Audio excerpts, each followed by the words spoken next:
Hi வணக்கம், this is doctor Sarav. சாப்பாட்டில் தயிரையும் மீனையும் ஒன்றா சாப்பிடக்கூடாதுன்னு சொல்லுவாங்க. நம்ம சாப்பிடும்போது தண்ணி நிறைய குடிக்கக்கூடாதுன்னு சொல்லுவாங்க.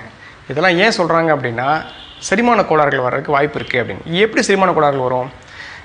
தயிரில் இருக்கிற கொழுப்பு, மீனில் இருக்கிற புரதம், இது ரெண்டும் செரிமானத்தில் இப்போ ஒன்றா சேரும்போது உடம்புக்கு ஆகாது. ஒரு காஃபி இல்லை ஒரு பால் சாப்பிட்றீங்கன்னு வச்சுக்கோங்களேன். சாப்பிட்டு முடிச்சுட்டு யாராவது எலுமிச்சம்பழம் ஜூஸ் கொடுத்தா என்ன சொல்லுவீங்க? இல்லை வேண்டாம், எனக்கு ஆகாது, இப்போ தான் பால் சாப்பிட்டேன், இல்லை இப்போ தான் காஃபி சாப்பிட்டேன், ஜூஸ் வேணான்னு சொல்லுவோம்ல. ஏன் காரணம் என்னென்னா, நம்ம உடம்பு இயற்கையாகவே அதை புறக்கணிக்கும். காரணம், பாலில் இருக்கிற லாக்டோஸும் நம்மளோட எலுமிச்சம்பழத்தில் இருக்கிற சிட்ரிக் ஆசிடும் ரெண்டுமே ஒத்து போகாது. ரெண்டுமே பிரச்சனை பண்ணுறதுக்கு வாய்ப்பு இருக்குது. அதனால் நம்ம நேச்சுரலாகவே அதை வேணாம்னு சொல்லுவோம்.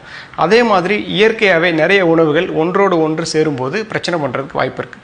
உதாரணமாக பீஸா பர்கர் சாப்பிடும்போது கோக் சாப்பிட்றது, பிரியாணி சாப்பிடும்போது ஐஸ்கிரீம் சாப்பிட்றது, இதெல்லாம் பிரச்சனை பண்ணும். அதனால் அதெல்லாம் அவாய்ட் பண்ணிட்டீங்க அப்படின்னா செரிமானம் நல்லாயிருக்கும், அல்சர் பிரச்சனை வராது.